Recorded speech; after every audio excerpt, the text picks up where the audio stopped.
Hello, my dear and darling ones. How is everybody? I hope everyone's well and the world is treating you well. This is another of my intro to episodes. My friend Josh Huff suggested the subject here, and I was more than happy to go with the subject, honestly. I love Nightcrawler. He's a great character. He's always been one of those. I don't know if he's sort of a bedrock character for the X-Men. Unlike some of the later characters that came along, he always sort of fit into the chemistry of the X-Men very well, and he's always been something I've been fond of. He also is very much evident of a lot of the themes in the X-Men, expressed in that most of the other X-Men can pass for human. He can't. And that's very much sort of I can't pass for, the mainstream. I have to face those prejudices that you can dodge. And that's it's an interesting place for the character to be. Now, so I suppose I should start with the beginning of the character.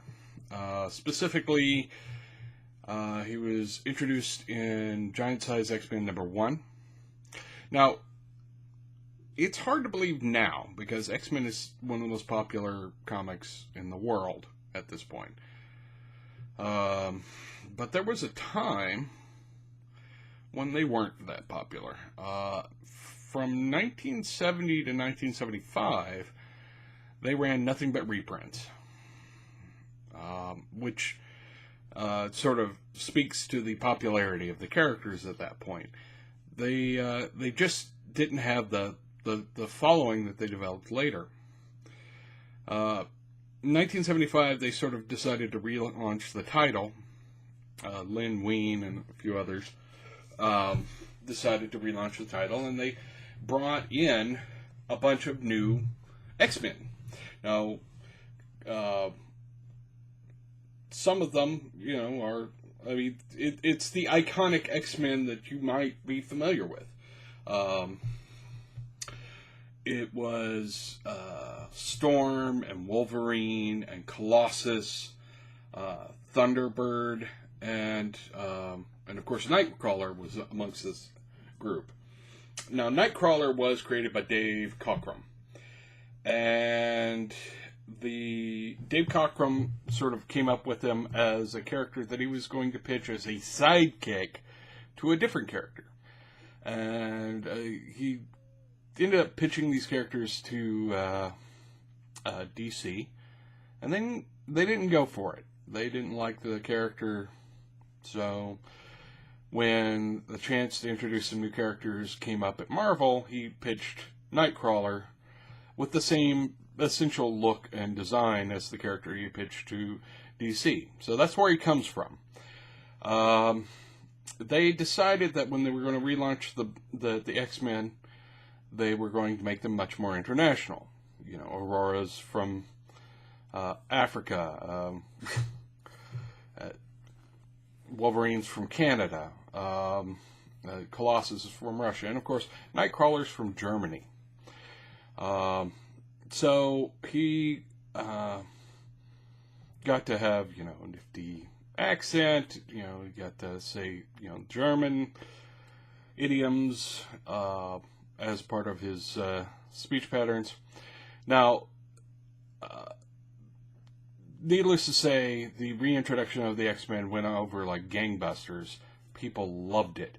And from every issue after Giant Size X-Men 1 was those characters going forward. So there was actually a 5-year gap in the run of X-Men from 70 to 1975. And all the issues that were published during that time were reprints of earlier issues, which is kind of funny. Anyway, so that's where he comes from.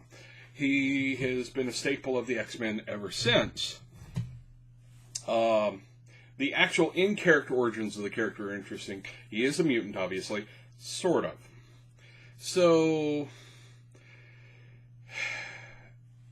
the official history of the character is his mother was Mystique. You may have seen Mystique in the movies if you haven't read the comics. She's a blue-skinned, shape-changing mutant.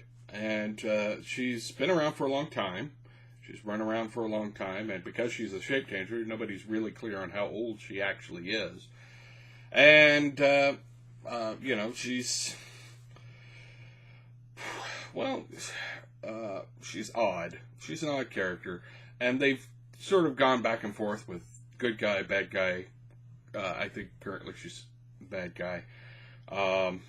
And his father was a character named Azazel.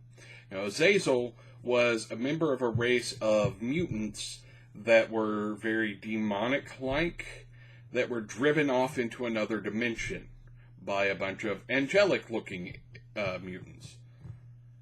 Yeah, I think it sounds dumb, too. I'm just going to say that up front. I think it sounds dumb. Anyways, they escaped and came back into the world, and he made it his purpose to go through and parent kids by unusual women. Yes, it gets that's kind of gross too. Anyways, he hooks up with Mystique, also known as Raven Darkholme. I'd be interested in that. And they produce a child. They have a falling out. She hides the child with the circus. Go on. That's the official history. Interestingly enough, though, that came way later. There was always suggestions that he was related to Mystique through a number of years, but they never quite, came forward and said that until early 2000s. Before that, that it was a suggestion, but no official, right? Chris Claremont, longtime writer on X-Men, had actually an idea in mind. Originally, according to John Byrne, the character was just the kid of gypsies. Whatever. And then, somewhere along the way, Chris Claremont came up with the idea that Mystique was, in fact, one of his parents. But the other parent was a mutant known as Destiny. And Destiny was a seer. She could see the future, what have you. And in Chris Claremont's envisioning of it, she and Mystique were lovers, and Mystique could take the form of a man if she wanted to. So she got Destiny impregnated, and Destiny was, in fact, Nightcrawler's mother. This plan didn't survive contact with the enemy. Editorial. Which, at the time that kind of thing was going on, that would have been a little too forward-thinking, let's say. Today, that might have been actually a viable, argument, but in the 80s, not so much. Now, anyways, they decided that, this other, actually kind of dumb, history, was the official history, which is fine. There are a lot of dumb histories in the comics. Now, he was in X-Men for a long, long time, and then X-Men had a big event where a lot of the X-Men looked like they were dead, and he wasn't there for it. And so they moved him over to another title, an X title called Excalibur, which takes place in England. And he was on that title for a long time. And he eventually came back into the X-Men world once they became more mainstream. Excalibur is interesting because it's a British-based superhero team with the comics were drawn by Alan Davis, who's amazing. I love Alan Davis's work, but featured a bunch of British heroes and Kitty Pryde and Nightcrawler. And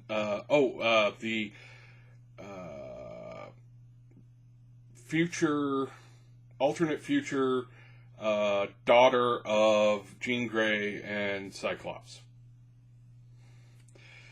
Yeah. X-Men gets really convoluted at times. I'm just going to put that out there. The histories in X-Men get really, really convoluted. Time travel happens. Anyways, he's not actually had a whole lot of solo series. He's had a few. He had 2 miniseries and an ongoing. Now, the 2 miniseries, the first one was in 1985, and it was done by his creator, Cockrum. And then the second one, I don't think anybody ever read. I sure as hell didn't. And I couldn't tell you anything about the writer. I'd never heard of the guy. I honestly, I have no idea how that happened. There was an ongoing a couple of years after that in 2004, which lasted for 12 issues, which is not great, but it's not all that unusual either. And it revolved around him dealing with supernatural stuff in relation to his longtime girlfriend, a character named Amanda Sefton, who was a member of the circus originally that he grew up in, and they ended up hooking up later on in life. She's a sorceress, so there's that. They have suggested other things with the character because alternate timelines happen. You know, he's always been sort of a weird character anyway. In one particular timeline, he and Scarlet Witch actually ended up together, and they ended up having a kid named Nocturne, who ends up being a major character in the series Exiles, which is about the dimension-hopping heroes who jump through the various different timelines to correct things. And long story on that one. I'll get into Exiles another time. But the thing with Nightcrawler, he has always been an interesting character in relation to how the rest of the Marvel Universe works.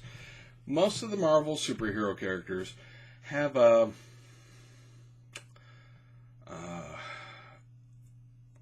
I don't know if Messiah complex maybe. They tend to be a little less okay with their lot in life, whereas Nightcrawler, for all of his deformities, which by any stretch he would be considered deformed, actually seemed to embrace his life. He seemed to embrace being an adventurer.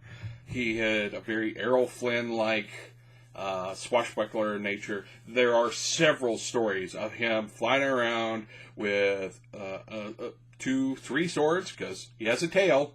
He has a nice little pointy tail that is completely prehensile, so he can, wield a sword in it. Of course he can. And just fighting off pirates. Because that's what he does. He really wants to just be a pirate. Without all the sort of unfortunate moral consequences of it. And he is a devout Christian, which doesn't come up much in comics. This is not to say that there is some sort of agenda against Christianity or blah, blah, blah.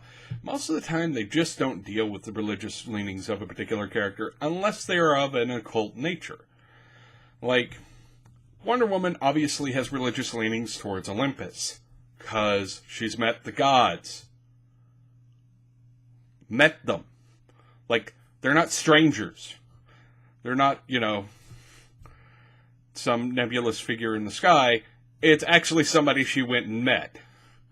There are a few characters where they sort of talk about the fact that they're some particular religion, but never really do anything with it. For instance, Kitty Pryde is Jewish, and very rarely did that ever come up. And then there's Nightcrawler, who at one time actually became a priest. So he was very devout in his beliefs, despite the fact that he lived like a swashbuckling hero and kind of was great at flirting with the ladies and He's kind of an interesting mix of traits, honestly. Now, all good things come to an end. And so, sadly, Nightcrawler had to die. At some point, somebody decided, you know what, we got to kill a character to, raise the stakes, to show where things are going, I guess. I don't know. Sometimes you have to kill a character for the interest of the story, and he was killed. He was killed in a storyline called Second Coming, and he was, really killed. He was dead, really and truly, no faking dead. He teleported into the space occupied by, a villain's arm, and that mortally wounded him. He died shortly thereafter. He was dead. No, really, he was seriously dead. They buried him. He was dead. So, recently, in Amazing X-Men, something funny happened. Several of the X-Men ended up in the afterlife due to interactions with these creatures called the Bamfs. The Bamfs look like little versions of Nightcrawler. While there, they run into Nightcrawler. That's right, he's there. He's in heaven. He's in the afterworld. Alright, cool. They're in the afterworld, they get to hang out with their dead friend. He's trying to save heaven from the semi-demonic forces of his sort of demonic, maybe mutant father, Azazel. I won't go into too many details, but let's go ahead and put this out there. At the end of the storyline, Nightcrawler comes back into the world. That's right, kids. He is no longer dead. He actually came back from the dead. It wasn't I was faking or that was a clone or... No, he died and came back from the dead, which is ironic given his religious convictions. Just going to put that out there. He had died and went to heaven, and apparently as part of the storyline, he sacrificed being in heaven so that he could stop his father from trying to take over heaven. Right. Anyways, the character is back into the world now. He has an ongoing title again, this time by Chris Claremont. And, he is sort of back in the world.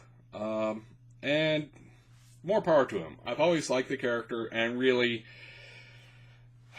superhero heaven does not have a pearly gates. It has a revolving door. No character stays dead for long in superhero comics. And really, they just put the nail in that coffin with Nightcrawler. No, it wasn't a trick. He was actually dead, and they still brought him back. So, that's where we are on that. This has been my coverage of the intro to Nightcrawler. I hope you enjoyed it. If you have any other suggestions for things that you'd like to see an intro of, please let me know. And, of course, subscribe, like, share with all the people. And I will talk to you guys later. Stay out of trouble. Don't die. I'm pretty sure, unlike Mutant Heaven, we actually don't get to come back. Talk to you later. Bye.